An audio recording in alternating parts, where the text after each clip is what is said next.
So, yeah, good. Thomas, we've known each other for many years now, and I'm always admire the work that you do and the insights that you have.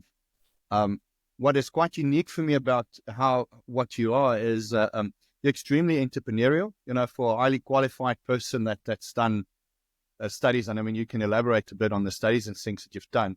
You're extremely entrepreneurial, which is very interesting. I work with a lot of people that in that space, and many of them are not. You know, they're very either academic or very focused exactly on what they're doing.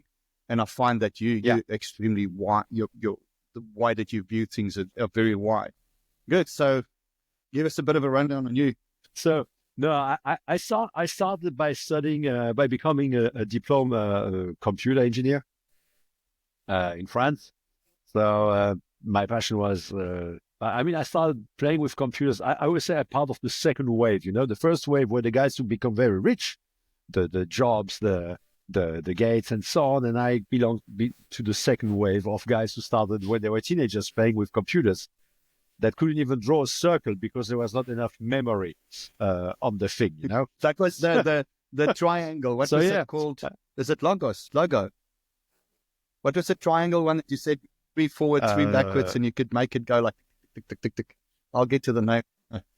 Yeah. With those things, there was the dancing demon, you know. I still remember that one. Tried to show it to my kids recently, and they looked at me like I was the worst loser existing on earth.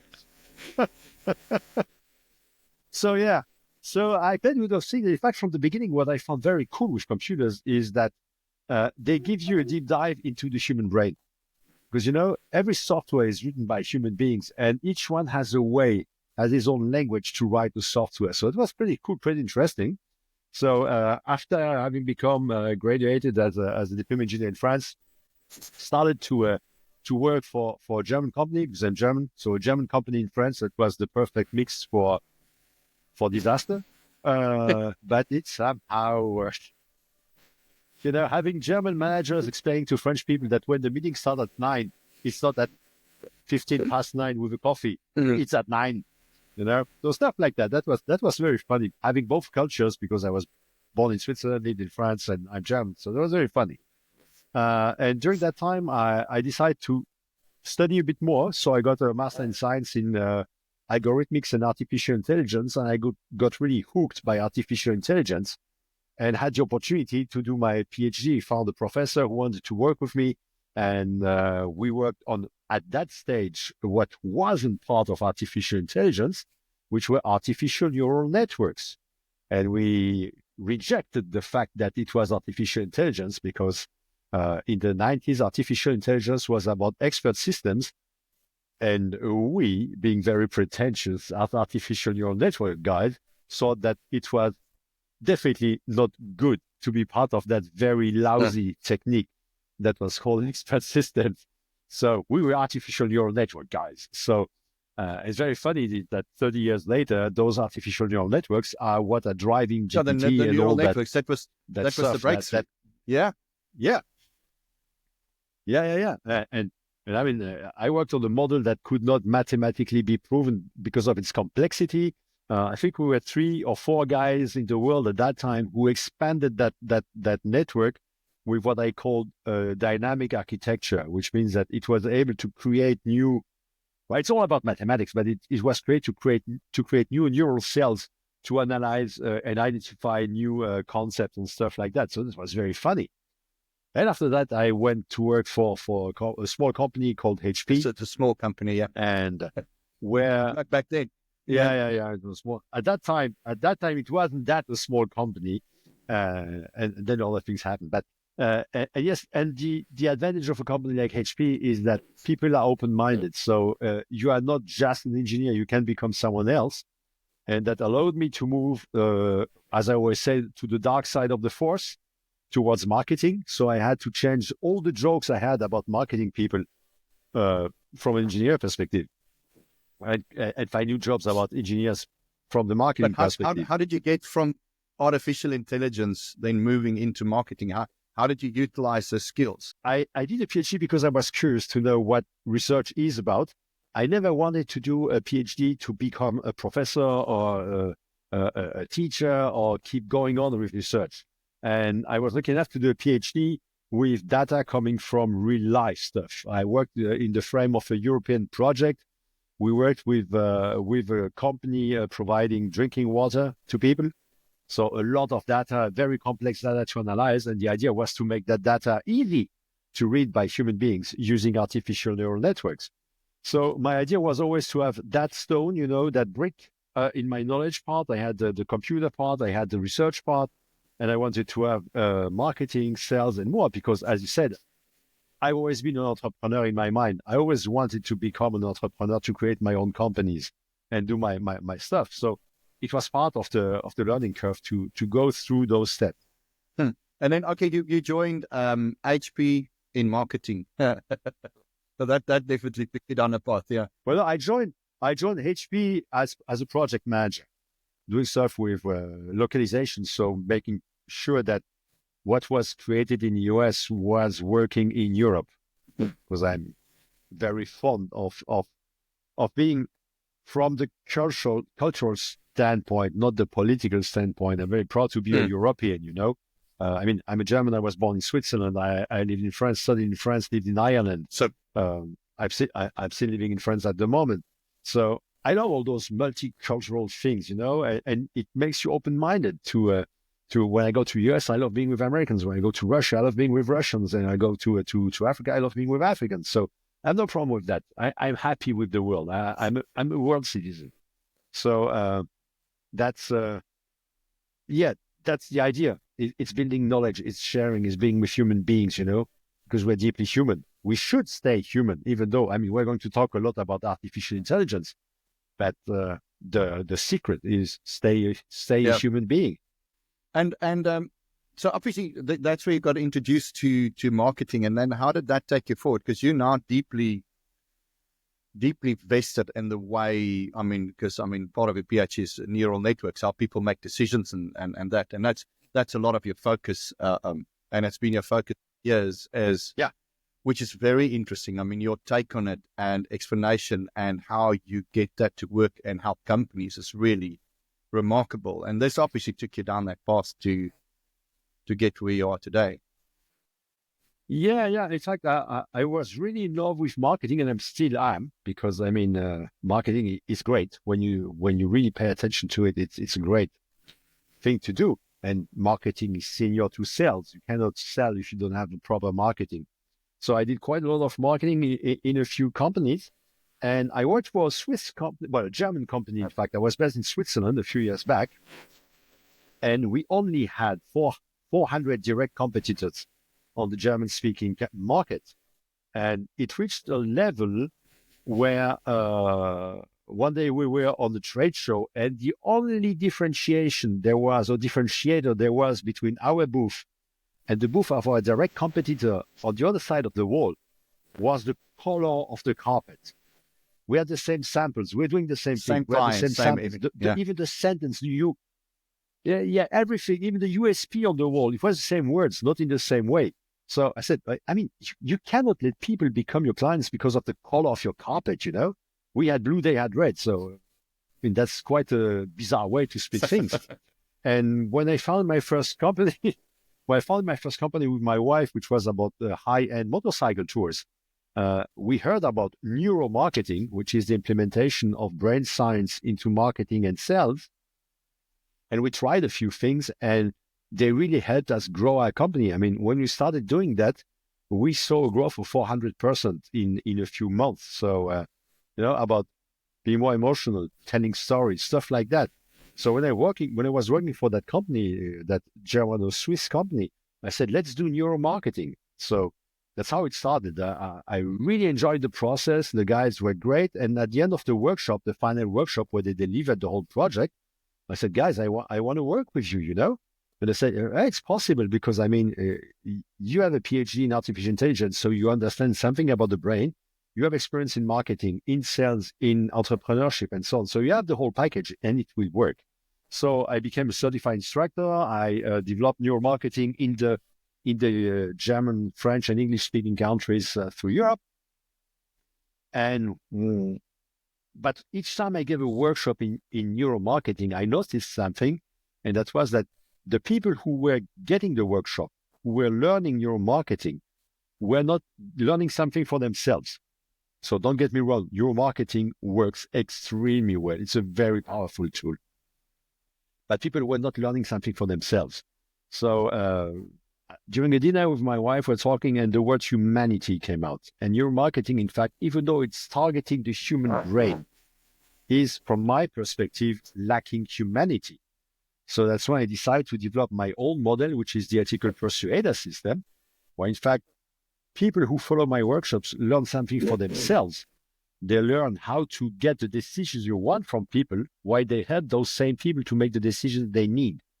That's why it's called ethical persuasion. And probably also how you get manipulated into making certain decisions, which is, I mean, marketing is about that, getting you to do something that you would have probably not done before, or getting you introduced to a concept and then you partake in that venture.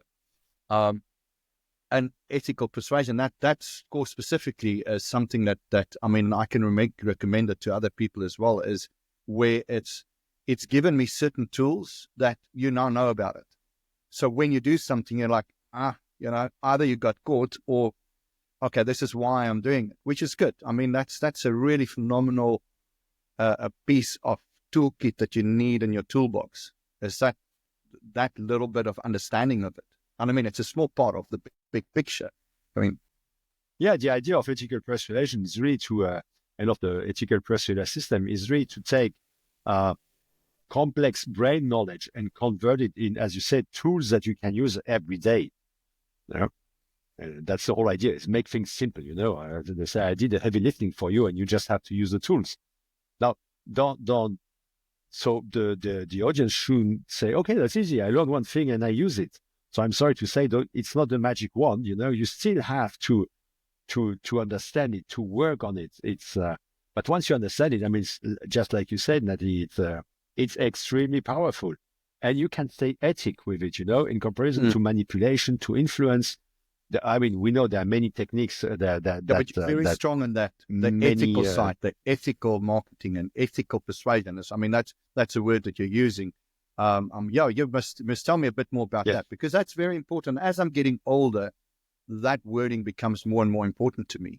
It's like, I think when you're young, it's like, what is persuasion? You don't care about being, I can't say you don't care, but is you don't perceive it that much, and your life, the decision you're making is much shorter. So you get through cycles and you do things, you do something wrong and it doesn't have a lifelong thing. And I find as I'm getting old, you're getting a bit more wise. You're like, oh, wait a minute, small decisions have big impact. And ethical persuasion, very interesting. I mean, it's two words that you generally won't easily find together, and you found a way to make that really work well.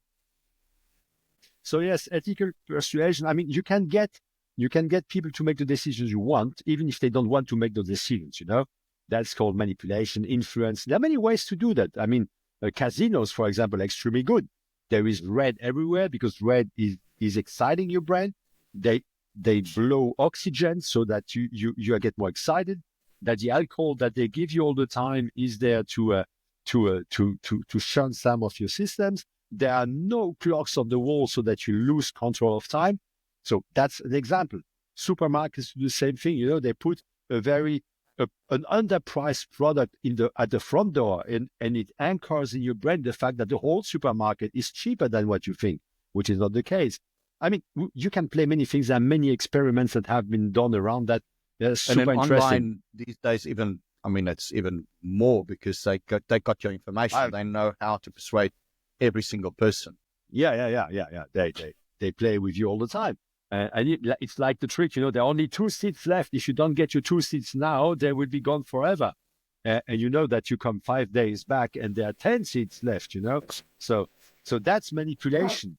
That's manipulation. And you may get the sale, but you will get it once. You'll get a one-shot sale, and the brain will default, because when the brain makes a decision, it needs, at the moment of the decision, to feel a gain. And some guys have measured it. It should be a gain that's even 2.3 times higher than the cost of making the decision. So if you don't provide that gain to the brain, it will go to the default version. It will tap into your resources, money, time, whatever. I want to get it for free. I will, and you will get what I call the tire kickers as clients. They are going to cost you a fortune. It may be a one-shot purchase, but they will not come back. So explain that again, the gain part, because that's quite interesting, and how that get used. Because I mean, you touched on something there very briefly, but that is such an interesting point, and how it get used, or how you can, facilitate that in your own life, or know when you get tricked into it, or when you want to use it. Because I think a lot of things I see that, when I make decisions, getting involved in projects. I mean, I like, I'm very entrepreneurial orientated. I like new stuff. I like complex problems, and I've learned over the years now that because I get committed into something, I need to really watch what I get really excited about, and what triggers that actual decision. Because once it's triggered, there's no way back. You're not into this thing. So if you can talk a bit about that trigger, Sure. So the first thing to understand is that every one of our decisions as humans are driven by a part of the brain called the primal brain, which experiences something called subconscious frustrations. We have many subconscious frustrations, right? And you add to that the fact that the human brain stopped evolving around 50,000, 100,000 years ago. So most of the process we are running date from that age back there. That's why, it has been analyzed, we experience something like more than 180 cognitive biases that are driving our decisions. But back to the subconscious frustration. When you make a decision, your brain tries to remove a subconscious frustration. It can be anything. It's human. Growing my business is not a subconscious frustration.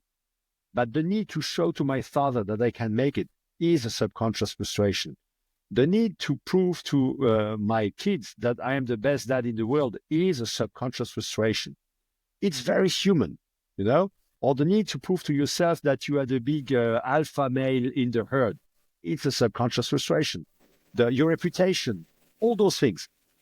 So when you make a decision, you want to get rid of that subconscious frustration.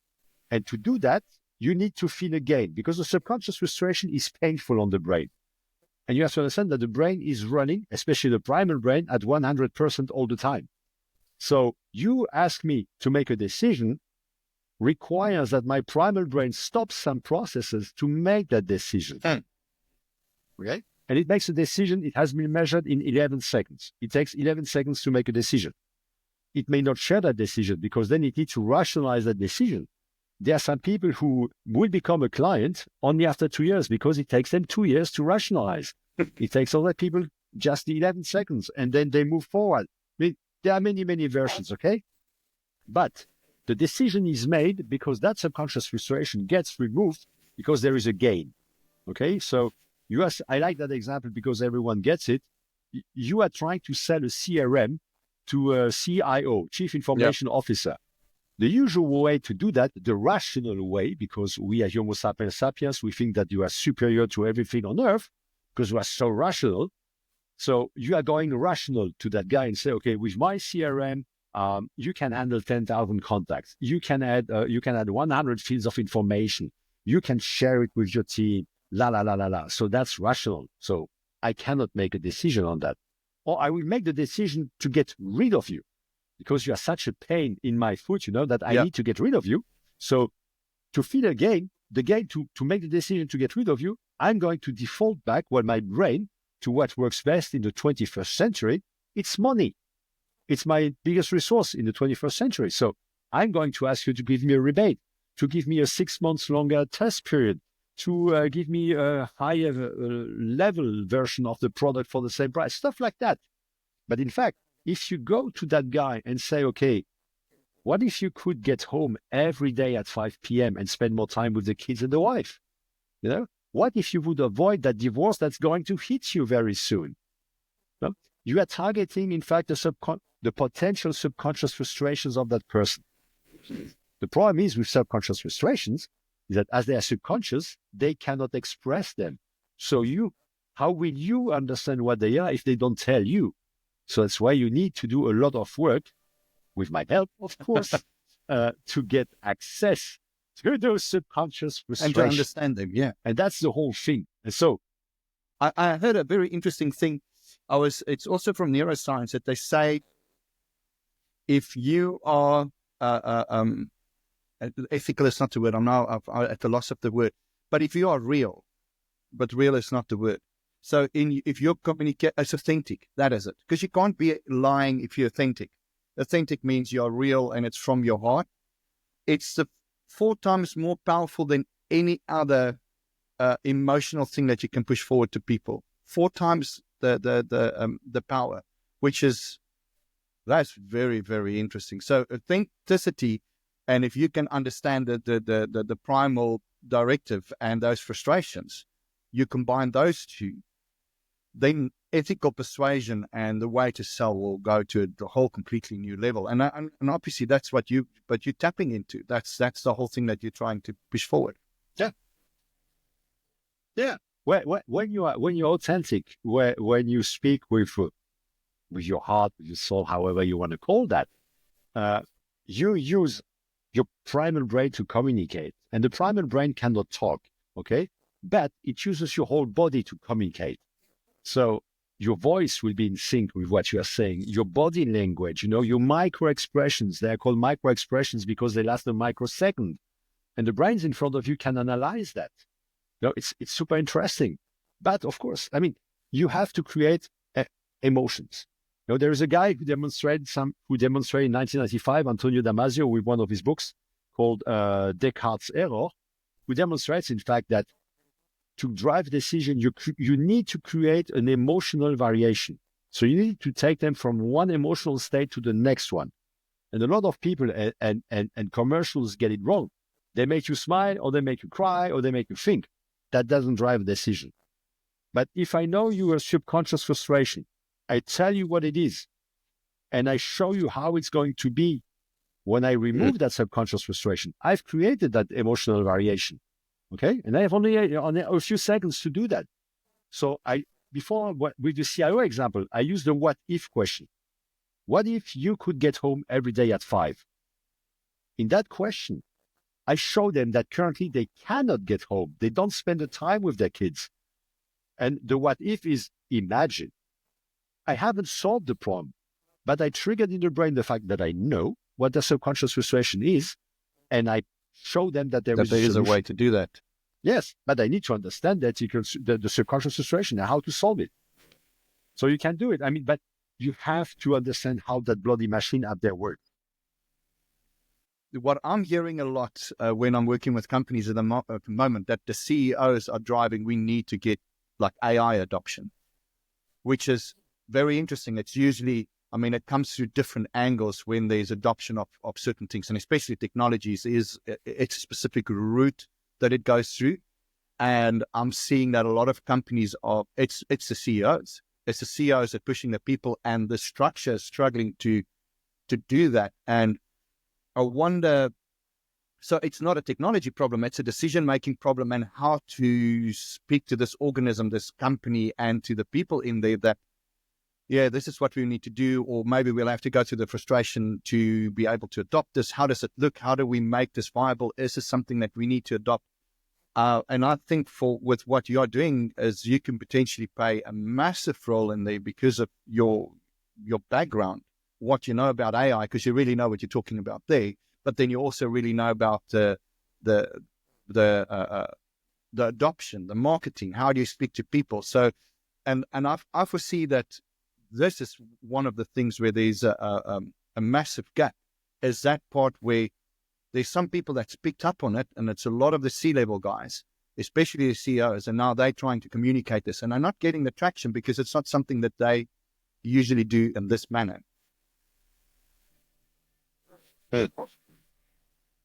Yeah, if you have to understand why CEOs want to implement it.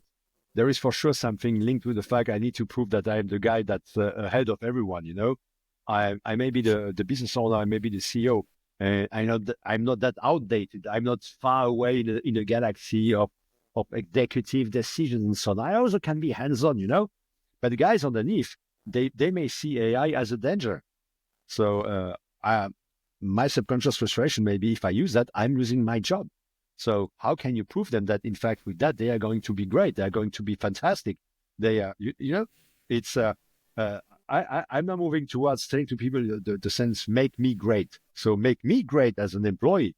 You know, you are going to be great as a person, as a CEO, but make me great, you know, make your clients great. Your clients cry and shout, make me great. No, it's not about you. Stop talking about you, you know, stop talking about you, about your company, about your products, about your services and so on. Stop talking about you, the CEO who had that fantastic idea, because I couldn't care less, because the decision maker in the brain, the primal brain, is a survival tool. It's for the survival of one human being on Earth itself. It's super self-centered. And that's where it's become very difficult, because people who want someone to make a decision are thinking from their primal brain, so from their self-centeredness. But they want another self-centered animal to make a decision. So you have to stop thinking about yourself. You have to shut up that brain, that part of you, and think about what's going to make that other self-centered being happy to listen to you, you know, make the decision to listen to you, make the decision to agree with you. So it's all about them. You can no more talk about you, not at the beginning. I think you made a very interesting point there, and I've not thought about it that way, as, and that's why it's great to talk to you, is that people are afraid of losing their jobs, so they don't want to adopt. But I think the message that needs to be communicated over is, you can, and this is what I'm seeing in the marketplace, is that people are not expanding necessarily vertically. In other words, they can do their specific job 10 times better. What I'm seeing is people are expanding horizontally. And by that, I mean the horizontal expansion is they can do other stuff as well, which means if you have a corporation or a company of from 5 to 50,000 people, and you get people that suddenly start expanding horizontally and they can do more with their time, and effectively the profit margin should go up if you grab this properly and understand it and communicate it. So then there's not this fear of adopting, then there's this excitement of adopting, and that's what, that's a bridge to cross. Yeah, and if you see how AI is talked about, I mean, all the examples you see are people who do creative stuff and so on. But when you think about it, it doesn't add that much value. The value of AI comes from what you ask AI to do for you. So it's already, we are now circling back to you making your own decision, you know? You need to understand what you're doing. You need to understand what you want. Because AI being nowadays, the GPTs and so on are based on artificial neural networks. And artificial neural networks only work because you teach them something. You know, they try to cover the distance between the input you give them and the output you receive. They try to cover that distance. The problem, if you give them always the same input, they will cover the distance, but they will be like a student who has learned by heart a lesson, but will never be able to implement it in real life. So when you ask something to AI, you have to explain clearly, precisely what you expect from it, leaving it some freedom to create something. It's a bloody stupid mathematical rational tool. Okay? It's not a human being. It cannot inject in there the randomness, the emotional states and so on from a human brain. And yes, you need, absolutely. And people think, write me an article about AI in the business place. It will write you an article. Okay. What are the big things or the big pillars you've seen made the biggest moves in corporates or companies where they get this aha moment and it just shifts them? Well, it's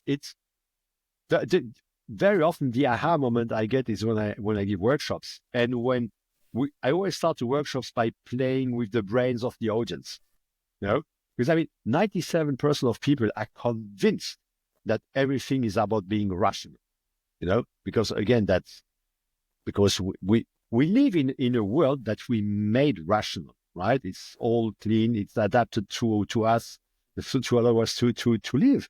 And you know what's interesting is, so I ask people first, I play with their brains and they see that their brain is lying to them, that in fact, there's nothing rational happening up there, or you may have some, but one very funny thing that the audience can do is the next time you go buy something, listening what's happening up there. You buy the latest smartphone, and then you walk home or you drive home or back to the office and say, oh, no, that was a good decision, because I need that phone. I absolutely needed a new phone, Yeah, the old one was working perfectly, but no, I need that, and your brain goes crazy. And in fact, it rationalizes the stupid decision that has been made. Because the USP of the primal brain is it's better to be stupid and alive than smart and dead. Because it's a survival The tool. USP of the brain. It has been built for that. It evolved that way. How does that affect board meetings when you have a big alpha player, but you can see stuff is going downhill and look, we need to make this change because now you have this fight or flight thing and you'll probably flight rather than that's how you get into these very big wrong decisions that companies make. Oh, yeah. I mean, the fight-flight process is a super interesting one. I love it, in fact, because the fight-flight process is typically a process that made a lot of sense 100,000 years ago. Because, I mean, people have to understand what's going on with the fight. Everyone talks about the fight-flight process, but when you know what's going on, when the fight-flight process starts, the amygdala, it's a very, very tiny part of the brain, shoots adrenaline in your body so that your heart rate goes up, your breathing rate goes up. It sends cortisol in your limbs so that you feel less pain. It removes blood from your limbs so that you bleed less in case you get hurt. I mean, you become a war machine. 100,000 years ago, when a saber-toothed tiger was jumping on you, or some guys wanted to kill you to eat you or whatever, it makes a lot of sense. Nowadays, that same fight-flight process is triggered by a few words. Yeah. In a couple relationship, because I also have I also analyze the male and female brains. In a couple situation, when she comes and says, darling, we need to talk, fight-flight process goes on in the male brain. Yeah, it's poof. In a meeting, or when someone in the office says, I need to talk to you. When your manager says, I need to talk to you, fight-flight process starts. And the big problem with the human brain is that fight-flight process, the adrenaline especially, we need a lot of time to get rid of adrenaline. If you take horses, I mean, I'm a horse lover, I own my own horses and so on. You see a horse is eating grass. There is a strange noise. The horse goes in panic, and 20 seconds later, the horse is back at eating grass. They live in permanent fear. That's the way they live, but they handle adrenaline in a different way. You take dogs, they fight. 2 seconds later, they are sniffing each other's butt. Yeah.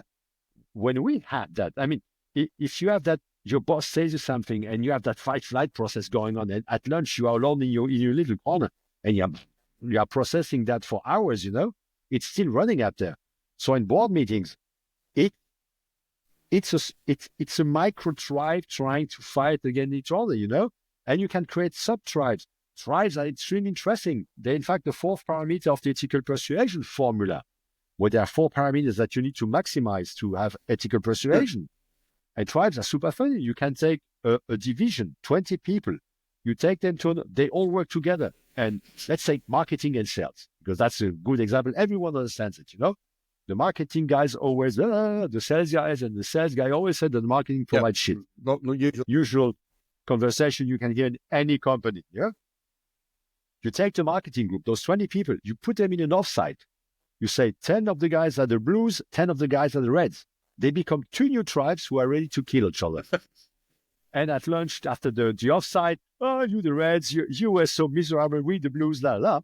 They come back to the office, they become again one tribe, the marketing tribe, and they say bad things about the sales guys. So we belong to tribes. We need to move from tribes to tribes. And if you become the tribe leader, because you're either a leader or follower, you have to do specific things, So in a board meeting, if you are the leader, the de facto leader, you have to behave like a leader. And the leader, it comes from the past. And the leader in the past was the guy who was surviving the longest. There is no mystery. It was the big guy with the big muscles who was ready to kill everyone. As simple as that. Nowadays, you have small politicians, with tiny bodies, but they have power. They have money. They have something that makes them a leader. But then very quickly they can lose it because people see that they are not a real leader, in fact. And that's the same thing happening in a company.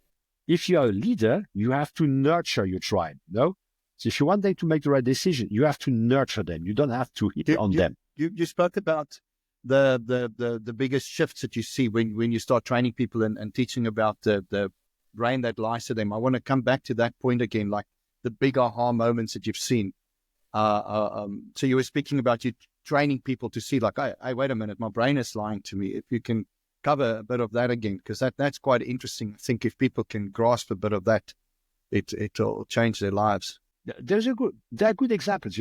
I also do real estate, and real estate is a super research lab for decision making and see how people make decisions. But someone selling an apartment, let's say the apartment is worth 100,000 euros, dollars, whatever. It's worth 100,000. If they have freshly painted the apartment, they think the apartment is worth 120,000. Sure. And that is called the IKEA effect, Or if it was painted by someone else, it may be worth only 105,000 euros. But as I did it, in my brain, it's worth more. It's a cognitive bias called the IKEA effect, like the brand, If I buy a table, I let it packed, wrapped, I put it aside. I buy the same table. I build it myself. And like every IKEA effect, I do something wrong. A few months later, I sell both tables. You can be sure that I will put a higher price on the one that I built, which in fact is worth way less because I broke something, versus the one that stayed wrapped and no one touched. That's the IKEA effect. And we have 180 biases like that, It's like once I make a decision, I stick to that decision, even if it's the most stupid decision on earth. But as I made it the decision, it has more value than if you come to me and tell me, Thomas, that's wrong. But I don't care. and it will really, really, that's something when you fly planes like I do, there's something that's called human factors, It happened to me once. I was flying towards a specific airport, and I was convinced that airport was on my right. I had the instructor on my side who says, Thomas, do you see the airport? I said, no, because the airport is there. And I was convinced the airport was there. I was flying above the airport. The control tower was telling flight, do you see us? I said, no, I'm still 20 kilometers away. The guy says, well, we see you. You are right above us, And and my brain went into that tunnel and kept going on for that decision. I would still be flying. Yeah, and we can do autopilot in our lives. That we think in our. So if you don't take stock and you don't realize that your brain can definitely lie to you, and you have these cognitive bias, there are definite tools that people need to get under their belt. And I think especially where companies are now, where they need to make big decisions. I think we at that point now where there's a change in the world that is forcing companies to make decisions that they've not made before.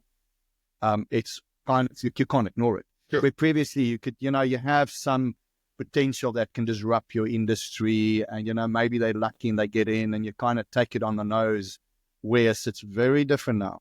Yeah, because there is a very good reason to that. The primal brain doesn't understand the future and doesn't like novelty.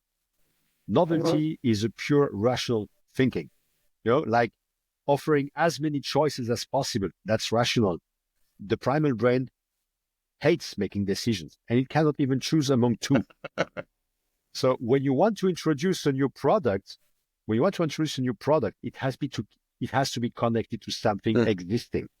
Steve Jobs was extremely good at it. If you look at the video when he introduces the MacBook Air, it doesn't come with, we have the slimmest and so on computer that's never been done. No, he arrives with an internal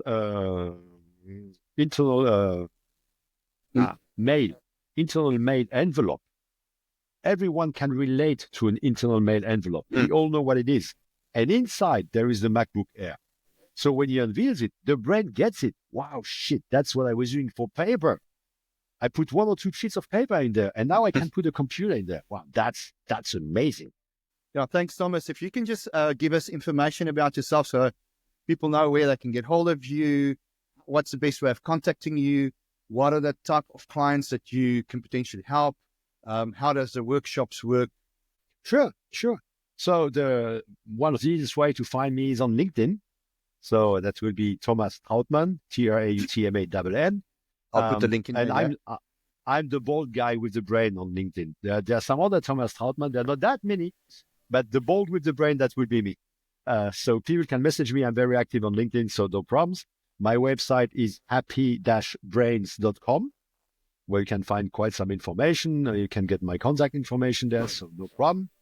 The type of products, services that people can get access to, there are books, there are free books, they are my main books too. I have online training and I do workshops, as you could get it, and coaching.